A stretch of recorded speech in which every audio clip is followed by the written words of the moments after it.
In this video, we're going to discuss AI-driven RRM intents with IntentAI. AI-driven RRM isn't a new concept. This feature has been available in Ruckus AI. However, with IntentAI, we are changing some of the information that's displayed when you're choosing the path for the intent, as well as giving you some additional features once you've deployed AI-driven RRM. Let's talk about some of the enhancements. You will now have the ability to pause or resume an active intent.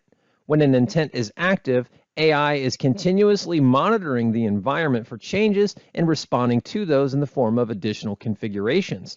However, if you want, you are able to just simply pause the system so that no additional configurations are made and then resume at a later time. Additionally, AI-driven RRM configurations of full or partial optimization can be adjusted while the intent is active. Prior to this, in order to change the optimization type, you would have had to revert the applied RRM recommendation. There have also been updates to the way the information within the intent is displayed, so let's go ahead and jump into our AI-driven RRM intents. You can see that we have two new intents listed there in the orange bubble. I'm going to click on the AI-driven RRM icon, which takes me to the IntentAI table, and you can notice that it's already been filtered by AI-driven RRM. I'm going to additionally filter that by the new status, and you can see our two new intents here. The intent column is outlining at a high level what the choices are for each of these radio bands. Again, when we talked about intents, we talked about defining the purpose. In this case, we're talking about client density versus client throughput. Selecting the first intent, we're given three options. One-click optimize is a new feature that's going to allow us to deploy this intent without any additional review. It is going to deploy the RRM full optimization feature, and it's going to do it at 3 a.m. local time for that zone, which we could further adjust. But this is for folks that don't need to explore the details or the recommendations. They know they want to do full optimization, and they just want to go ahead and push that and get it done with minimal clicks.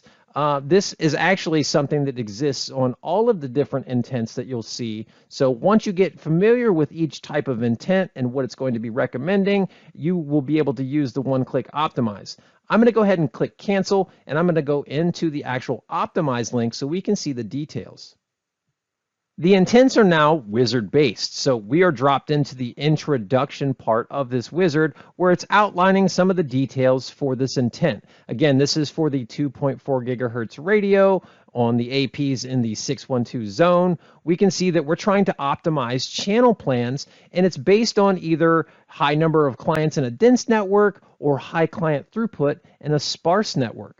And we can also see that we have a slider map here that outlines this particular zone, and you can see we've got three APs. If I slide this current bar over to the right, it looks like all three of my APs have link interference, which is what the red represents. If I slide it over to the left, which is my forecast, after we've done the AI-driven RRM, you can see we have no link interference.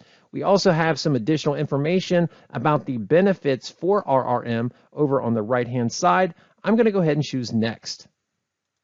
This takes us to the intent priority step, which allows us to define our primary network intention for this zone. The two options that we have are high number of clients in a dense network or high client throughput in a sparse network. And really what this boils down to is, do you want to leverage full optimization where you are changing not only the channel plan, but the channel bandwidth as well as transmit power, or do you want to select the high client throughput in a sparse network where you do partial optimization? So in partial optimization, you're not going to be changing the channel width or the transmit power, you're only going to be adjusting the channel plan. For each of these, when you select them, it's telling you what the trade-off is over here on the right, but once you've made your decision, you can choose Next. That's going to take you to the date and time selection. So when do you want to adjust this channel plan based on the previous selection? You get to choose a date and time from this. And again, this is going to be happening at local time. So I'm just choosing a random time here, but October 18th at 1:15 is when I want it to go ahead and make those changes. I'm going to go ahead and choose Next. On the summary tab, you can see kind of a summary of what we've done, right? So we went ahead and chose full optimization. We can see on the right, we are doing high number of clients in a dense network. We can also see from the map the before and after, and we do have a legend here that further outlines what those are. In some of the environments where it's also changing channel bandwidth and transmit power, you can click on this view more, and when you hover these dots, it's going to give you that detail. We're just not seeing that because we're only making channel recommendations for these 2.4 gigahertz radios. But you can see on the interfering links, we are now 0. So we are not interfering any links now once we make this change versus how we have all links on all APs with interference as it exists today. So with this configuration, if I'm happy with it, I would go ahead and choose apply, and it's going to go ahead and do that configuration at that specified time. We've updated the IntentAI table to show active AI-driven RRM intents. We do have one that we can take a look at, so let's go ahead and select it. And you can see we've got 3 different options. If we wanted to change what is being optimized, we could choose Edit, and we could flip between full and partial optimization. If we wanted to revert the intent, we could do that, and it's going to fall back to the initial zone configuration from before we initially applied this intent. We could also pause the intent. So if we were okay with the configuration that was being made and we like where it is now, instead of having it continually update to changes in the environment, we could pause it and then resume it at a later time. I'm going to go ahead and actually just jump into the intent so we can look at the details of it as it sits.